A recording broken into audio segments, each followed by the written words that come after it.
মাস জুড়ে উত্তাপের পর কিছুটা কমতির দিকে সবজির দর। রাজধানীর কারওয়ান বাজারে পেঁপে ৩০, কচুমুখী ৫০, পটল ঢেঁড়স ৭০, করলা কাকরোল বেগুন ৮০, টমেটো ১২০ টাকা দরে বিক্রি হচ্ছে।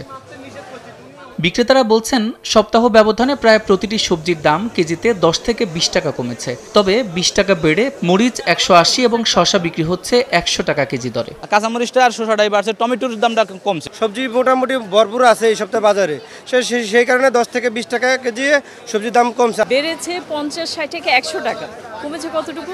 ১০ টাকা। ২০ থেকে ৩০ টাকা পর্যন্ত কমলে আলহামদুলিল্লাহ সবাই খেতে পারবে আর কি। ৪০-৫০ টাকার মধ্যে হইলে মধ্যবিত্ত আয়ত্তের মধ্যে থাকে।